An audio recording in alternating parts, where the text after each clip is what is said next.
lot of the times I hear musicians anyway, they say, you know, they kind of appreciate the behind the scenes, the production and stuff, kind of seeing that stuff their work come full circle. So they really like the behind the scenes of it all. Right. Yeah. And I mean, a lot of that is just because, you know, that's just, you know, you fulfilled with music. So it's like you're not in it for the fame and not even for the money. Like, of course, you'll take all of that, but it's like what actually excites you is the actual art itself. Absolutely. So, like if you took all that away, you could still love and appreciate the art of it. Right. Yeah, exactly. So yeah, that's, I mean, it's self-rewarding. It's self-rewarding. So yeah, definitely. So yeah, that's why I think that's awesome because, and that's what I think a lot of the world is so caught up in, you know, the tangibles, you know, or, you know, something to show for it. And what I mean by getting back to the basics of life or, you know, the fitness or the movement is, you know, those things that are more rewarding like that, self-rewarding or, you know, giving you courage and giving you hope. And those things just aren't tangible. So they aren't attractive to the, you know, the eye as a whole. Right. Yeah. And so one of my favorite expressions is, how do we define success?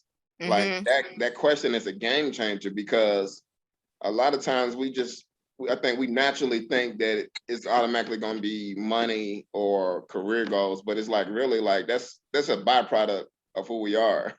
Absolutely. I agree with that. Yeah. So I mean, you know, so I live by that. I mean, even with just, you know, doing journalism and things of that nature, and just that using that writing, that create any type of creative gift, you know, it's just you're more tapped into the purpose behind it, not so much like where you're trying to take it or who's paying attention or who likes it and all of that. So right. So and again, this affects our quality of life. You know, like this game changing. And so a lot of people they put the cart before the horse by doing what they think they're supposed to do as opposed to who they really are. Right. Ooh, that's deep right there. Yeah. That is deep. Because who told you was supposed to do that? Right. Who told you it was supposed to go this way, or your journey was supposed to look like their journey? Who told you? You know, I had a thought, you know, just looking through my life and everything I've been through. And at some point I stopped and I thought to myself, like, what is this life in terms of like, all right, whether you want to call it regret or recompense or just reconcile, like, or just trying to get to a certain space, you know, I stopped and asked myself, what is it, what is this life I'm trying to obtain exactly? Like, what is it that I'm trying to recover? And you know what? I couldn't answer the question because it's like, I don't even know. It's nothing. Like, it was just all in my mind. Yeah, but it had come from what people had told you was supposed to be. Right. And and for me also, I kind of had that almost had an epiphany type moment too. It's like, am I chasing perfection? Like, whose perfect standards? You know, and what, you know, it ultimately turned out I was just being, you know, a good little slave. I was just good at doing what people told me to do. So I was like, oh, I'm concerned with their you know, attitude towards me. Yes, their validation. Yes, I was concerned with that and no more. Like, I can't do that. And it's such a liberating feeling when you're not concerned about other people's validation or feelings, you know, because you gotta live your life. Yeah, even down to us trying to live up to our own expectations, you know. So that's one thing I realized at some point is how hard I was pushing myself. It's like, man, you've been doing this for years only to say to yourself that you can do it. And that's and a lot of times that's subconscious. A lot of times it's subconscious. And so once I realized that, I stopped doing it because it's like, you already won. Like, if your goal is to say you want to win, like, you already won in life. Like, that's a matter on how you define that. So like, what is it that you're chasing? So not even so much seeking other people's validation, but seeking our own validation. Like, it could drain us in life because it's like you never really feel that void. You know, it's like you always gonna want more. You always gonna want to feel like you should do more. Right. Yeah. Man, so I think that's important in terms of us being grounded is like we mentioned earlier is recognizing the why. Like, why am I really in this? Like, what is it that I really want out of life? Man, I agree with that. I agree with that 100%. So how's the fitness journey going? Fitness, it's hard, but right now it's kind of booming because this is right around the season where people are like, I want to get in shape. Yeah. Okay. Yeah. So it's hard, but it's good. You know, it's a good problem to have.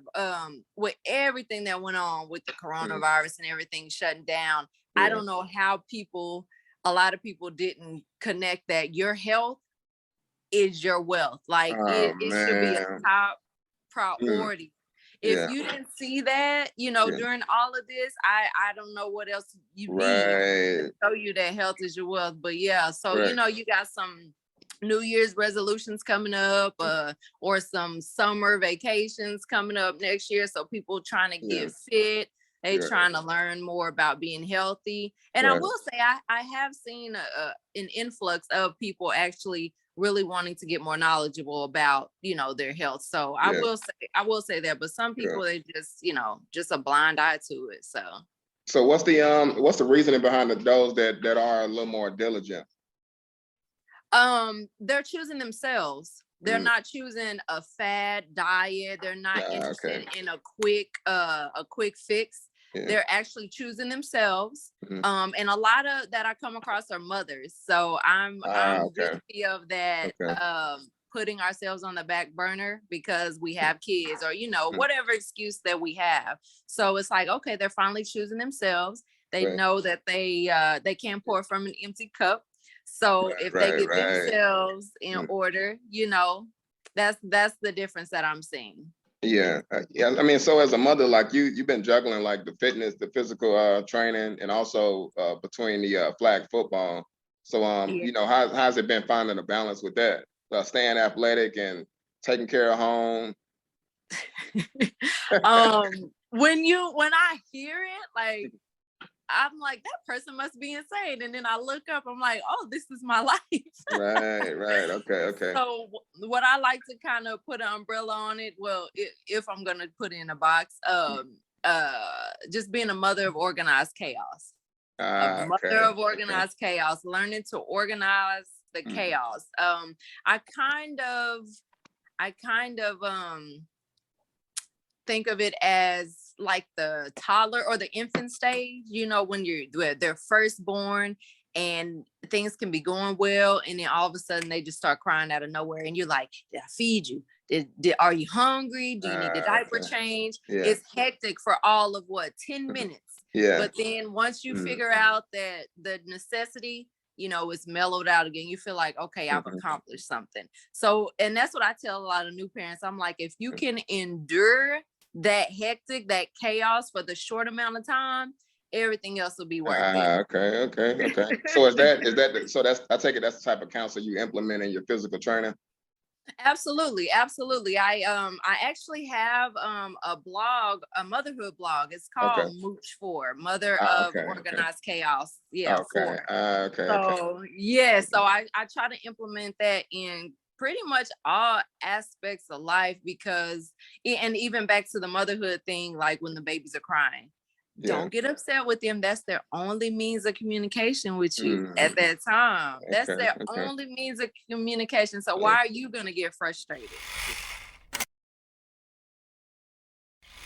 They're one of our sponsors for Lights Out Flag. They've been major supporters in that equal pay as well. They're just great, and they can make anything: flags, custom backpacks, t-shirts, hoodies. They are amazing. They're definitely top notch in the game. Shrooms, SHRUUMZ. Oh, and I also want to highlight Texas Fury. They're a youth flag football team, girls flag football team. We went down in November. They hosted their first ever camp. And it was amazing. They asked some of us to kind of host it. We had like 70 young girls out there for the event. I was like, I was mind blown at how many young women had, just signed up for that. And some of them didn't know a lick about football, but they were interested and wanted to learn. So shout out to the Texas Fury. They are definitely the future. They are definitely the future. And you will see some big names, Ashley Clam, Ava Wallace. You're definitely going to see some big names for the future. Trey Clark, all of them. They're really great. And then their parents are, it's a culture. Like they can be down 6 points, but you're gonna hear their fans on the sidelines. You walk over, you be like, let me go see what this game is about. Just because that energy. And support. Okay. Wow. That energy and support is everything.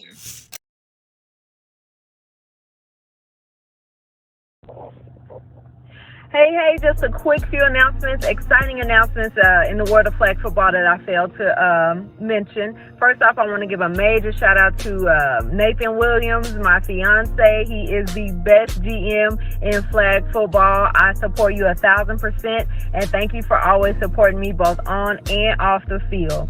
And also this summer, the Birmingham Games, the World Games, is going to be hosting flag football. I believe this is the first ever that flag football will be in the World Games. So that'll be in Birmingham, Alabama, and that will be July 7th through July 17th. So that's just a few of the major events that's coming in the world of flag football. I wanted to share that with you. Of course, as the events get closer, I'll share more information. But if you are in the world of flag football, these are the events that you are working towards, so you can be and get notarized to get noticed and just to compete with the best. So just use that information as you will, edit however you feel like it, but I thought that was very, very important information to have. All right, thanks.